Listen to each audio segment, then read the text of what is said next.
নমস্কার বন্ধুরা, তৃপ্তির স্বাদ চ্যানেলে সবাইকে স্বাগত। আজকে বানিয়ে দেখাবো চিংড়ি মাছের একটা সুস্বাদু রেসিপি, যেটাকে আমরা ভাপা চিংড়ি বলি। এই চিংড়ি মাছটা খেতে খুব খুব সুস্বাদু হয়। এর জন্য আমি নিয়েছি 250 চিংড়ি মাছ, খুব ভালো করে ধুয়ে খোসা ছাড়িয়ে নিয়েছি। এদিকে এর সঙ্গে লাগছে আমার টক দই, লাগছে সর্ষে পোস্ত বাটা, লাগছে বাটা শুকনো লঙ্কা, আর লাগছে কিছুটা কোরানো নারকেল।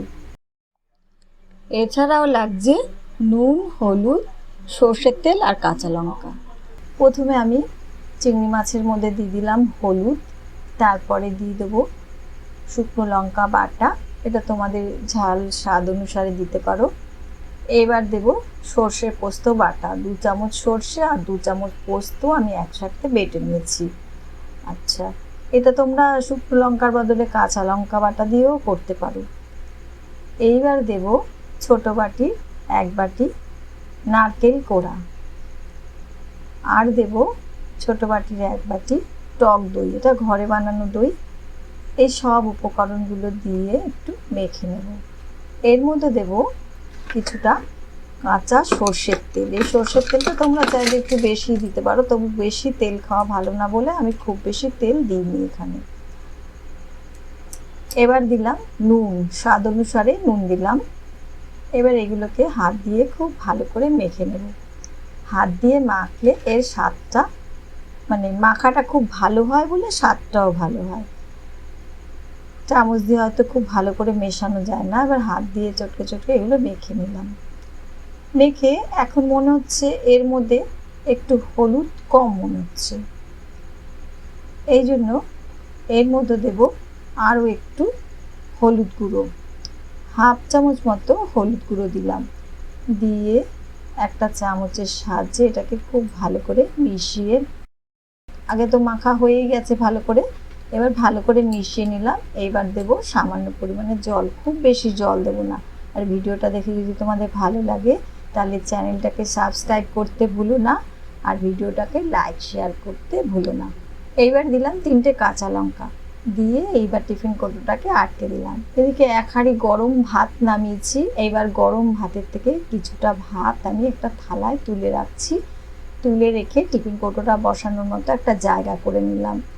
এইবার এই গরম ভাতের ভেতরে টিফিন কৌটোটাকে বসিয়ে দেব।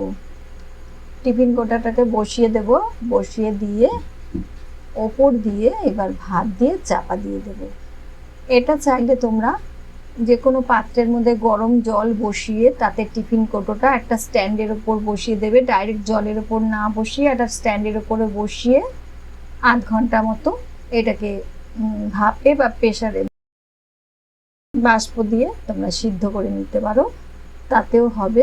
এখন ওপর দিয়ে এই ভাতগুলো দিয়ে দিলাম, গরম ভাতগুলো ওপর দিয়ে এই হাঁড়ির ঢাকনাটাকে দিয়ে ঢেকে দিলাম। হাঁড়ির ঢাকনাটা দিয়ে ঢেকে এবার লো ফ্লেমে 10 মিনিট আমি গ্যাসে বসিয়ে রাখবো। এবার গ্যাসটা নিভিয়ে আরও 8 ঘন্টা ভাতের মধ্যে রেখে দেব, তারপর ভাত থেকে নামাবো।